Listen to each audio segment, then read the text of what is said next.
Primeiro vídeo de dicas que eu julgo super importantes. Uma das perguntas que mais me perseguiu, assim, desde o tempo que eu comecei a disponibilizar os moldes, foi que cor usar? Que cor usar para ficar um tom de pele próximo ao humano, né? A gente que trabalha com topo de bolo e por encomenda, a gente não tem muito tempo para ficar testando cores, se inspirando, a gente tem que produzir, entregar a encomenda no prazo e ainda ter inspiração, fica bem difícil, né?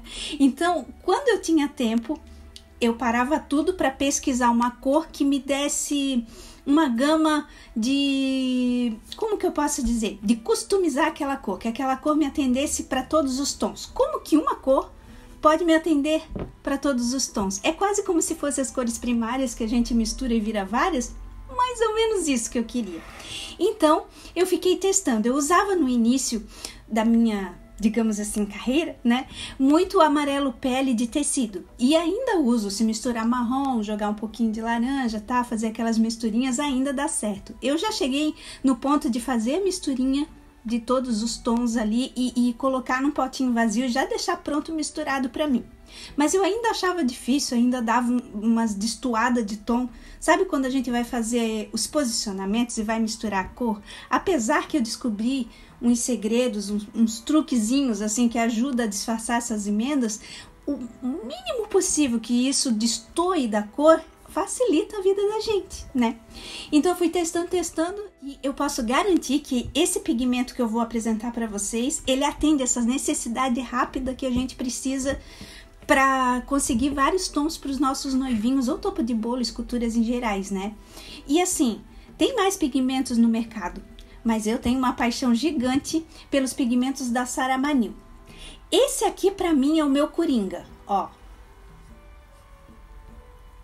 Eu acho que vai aparecer de trás para frente, né? Porque a câmera tá de frente, mas é o Pele Escura. O pigmento líquido da Saramanil Pele Escura. Eu acho que não tem número, né?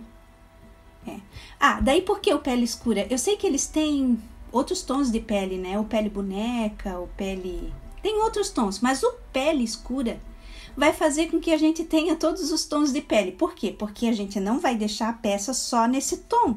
A gente vai pegar o tom de pele e vai conseguir mesclar para o tom que a gente quer.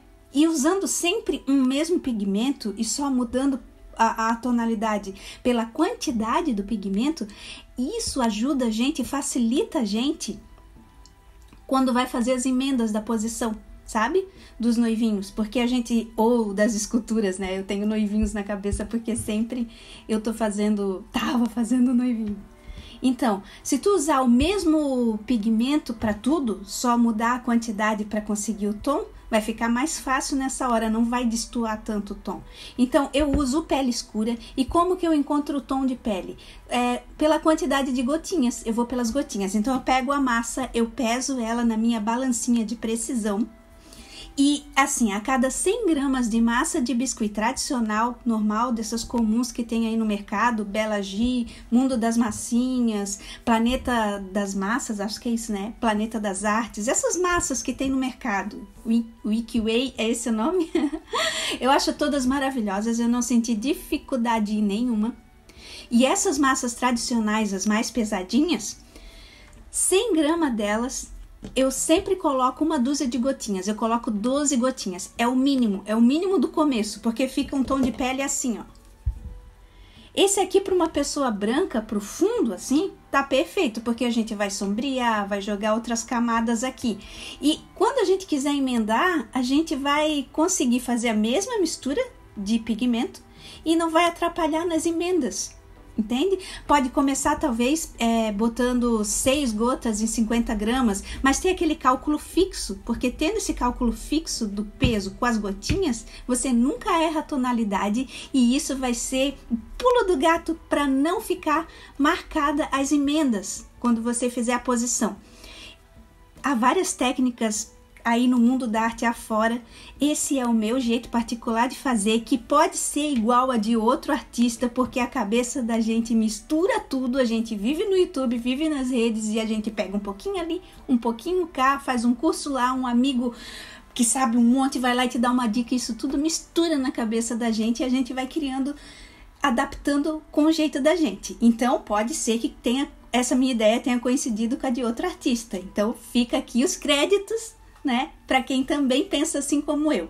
Mas para quem está começando, para quem já está aí na arte e não pensou nisso, é sensacional. E assim, eu nunca gosto de posicionar o biscuit depois de... Assim, eu nunca gosto de posicionar o biscuit ainda úmido.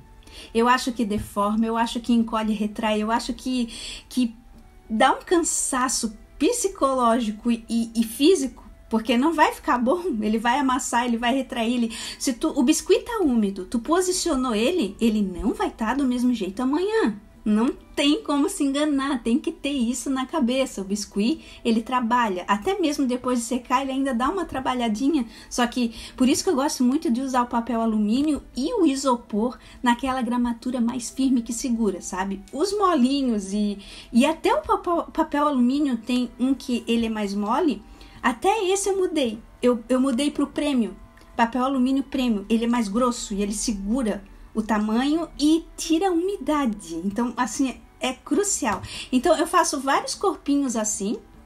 Parece que deu uma escurecida, né? Deixa eu ver se clareia mais um pouquinho. Então, eu tiro vários corpinhos assim do molde e deixo secos e armazenados bem limpinhos, com cuidado. Aí eu tenho uma encomenda, eu quero sentado, em pé, deitado. Dá para fazer qualquer posição com eles depois de seco. Mas agora um ponto importante. Como assim, Nanda? Depois de seco dá para posicionar? Eu tinha me esquecido de passar esse detalhe para vocês quando me perguntam. Dá, mas tu tem que usar uma estrutura por dentro de alumínio, de papel alumínio, porque vai facilitar muito mais. Até dá para posicionar sendo só arame por dentro, mas dificulta um pouco mais. Então, usar o papel alumínio por dentro vai segurar o tamanho, vai tirar a umidade e vai facilitar no posicionamento, seja daqui um ano, seja daqui um dia, entendem? Fez a peça com papel alumínio, deixou secar 24 horas, a partir destas 24 horas em diante, você consegue posicionar da forma que quiser, sem ter dano e com perfeição, sabe? Sem ser prejudicado com a retração do biscuit. Outro ponto importante, já colocando aqui nesse vídeo, tá, fez a cor pele, ó, e se vocês quiserem fazer mais moreno, é só aumentar a dosagem de gotas. Eu aconselho aumentar de 2 em 2, 3 em 3. Se eu quiser bem moreno mesmo, eu coloco 24 gotinhas para 100 gramas.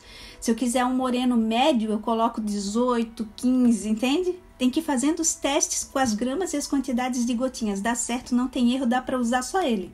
Dá para usar só ele. Porque depois que secou, aí vem a outra parte, né? Como que isso aqui vai ficar realista? A nossa pele humana, ela não é todinha de uma cor. Ela tem sombra, ela tem a cor que dá o viço na gente, né? Então, todos esses outros detalhes que vão fazer com que sua peça fique realista, que são os mais importantes. O tom de pele do fundo, seguindo aqui o pigmento da Saramanil aqui, Saramanil, né? Pele escura, tu consegue. Aí com isso aqui, aí tem gente que vai pensar assim, ah, mas eu tenho que comprar um monte de giz pastel, de tinta diferente, de tinta cara. Não. O bom da arte com biscuit é que você consegue fazer muito com pouco. Assim, eu adoro paleta de sombra em tons de terra ou pele, de pôr no olho. Eu não tô falando aqueles assim que é de pôr na bochecha, fazer contorno. Eu também gosto de fazer contorno, mas o de pôr aqui de sombra são incríveis. Tem paletinha com todas as cores. Eu vou mostrar aqui no vídeo como eu faço tudinho. Eu vou fazer assim por etapas, né? Já que eu não consigo montar a peça inteira, se juntar todas as dicas, vocês vão conseguir montar uma peça inteira, mas continuando com os vídeos, eu acabo conseguindo montar ela inteira. Não vou deixar vocês sem nenhuma informação. Vocês vão ter tudo. Não vai ter uma dúvida sobre os meus moldes que eu não vou responder. Eu já passei de tudo com esses moldes. 2 décadas e meia de muita coisa. Então, acho que não tem coisa errada e ruim que não tenha acontecido comigo, gente. Até de noivinho assim que eu fui embalar para mandar pelo correio e despencar inteiro. De chegar lá e receber foto dele totalmente distorcido, sabe? A massa se abriu, rachou, rasgou e dava para ver que não era uma coisa que a noivinha tinha feito ou danificado. Foi uma reação mesmo que teve no abafamento. Então, como a gente tem que ter cuidado para o nosso trabalho ser de qualidade e para o nosso cliente ser fiel para a gente. Então, a gente tem que estar sempre atento, e é sempre muito bom a gente perguntar para o cliente se chegou certinho, e depois de um tempo perguntar: você ainda tem escultura? Como ela tá? Reagiu bem? Qual que é a sua região? Ela é quente? Porque a gente vai pesquisando e sabendo como que a nossa escultura reage por esse Brasil afora, e vai poder melhorar e aconselhar e até mudar o tipo de técnica dependendo da região. O que isso vai agregar na sua vida? Você vai pegar uma fama de quem atende muito bem, porque você está realmente pensando naquilo que o teu cliente precisa. Tá, é uma escultura, é um enfeite, é uma coisa que não é tão necessária, mas para o cliente é um sonho que ele está realizando, e a gente tem que fazer tudo que puder para que ele tenha o melhor, que dure, entende? Eu tive noivinha já que eu fiz os noivinhos de bodas seguidas, assim. Eu não tenho fotos, porque eu não fui guardando, assim, por sequência, sabe? Mas todo ano eu fazia um noivinho. Agora parou, porque eu acabei dando um tempo e me focando mais nos moldes, né? Sem contar todas as confusões mentais que toda essa pandemia deu na cabeça de todo mundo. E em cada vídeo eu vou contando um pouquinho da minha própria vida, porque é tanta coisa que as pessoas não pensam que acontece com a gente, que eles vê lá o Instagram alegre, bonito, colorido. Pô, a Fernanda tá bem, a Nanda tá... Não, às vezes eu tô chorando, me acabando, desesperando e passando a maior dificuldade aqui. E o mais legal disso tudo é que cada dificuldade eu aprendo um pouquinho mais, e a cada dificuldade eu sempre penso que você aí do outro lado também tem as suas. Não tem no mundo quem não tenha. Então, a gente não pode... enaltecer a dificuldade, sabe? Fazer com que ela domine você. Você tem que dominar ela e dizer: sai pra lá que eu vou lutar. Força e fé. Né? Então, eu acho que eu consegui esclarecer sobre o tom de pele de fundo, né? 100 gramas, 12 gotas.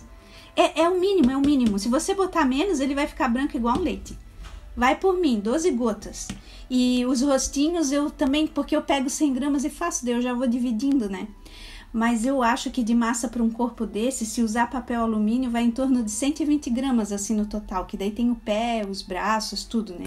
Então você pode fazer, pode armazenar, tá? No próximo vídeo aí que vier na sequência, eu vou explicar como posicionar ele depois de seco.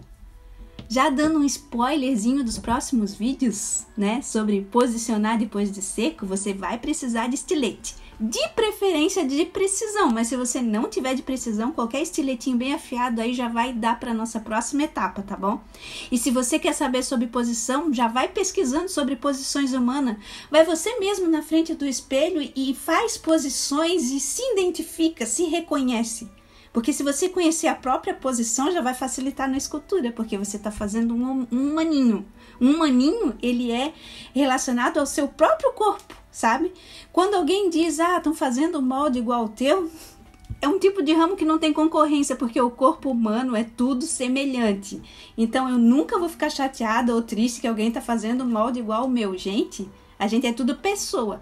Se tivesse sido um corpo que eu tivesse criado e desenvolvido diferente, tipo um mascote, talvez eu até fosse me chatear, mas ia ser bem difícil, porque eu ia me sentir até lisonjeada se estivesse me copiando. Eu adoro, eu tô inspirando alguém. Pensa a importância da pessoa que alguém quis copiar. Nossa, eu acho isso assim, sinceramente, pra mim é até um presente, entende? E é o que eu digo, eu acho o mundo tão gigante e o sol brilha tão pra todos, né? Então, a próxima é sobre, eu quero falar, acho que sobre as dobrinhas e sobre como fazer os cortes para posicionamento. Vamos precisar do estilete, hein? Até o próximo vídeo, ele vai entrar assim, de repente, aqui no YouTube. Amo vocês, coraçãozinho, mãozinha pra gente passar energia um pro outro, e coraçãozinho é pra selar o nosso amor, hein? Vamos fazer muitas artes juntinhos. Tchau!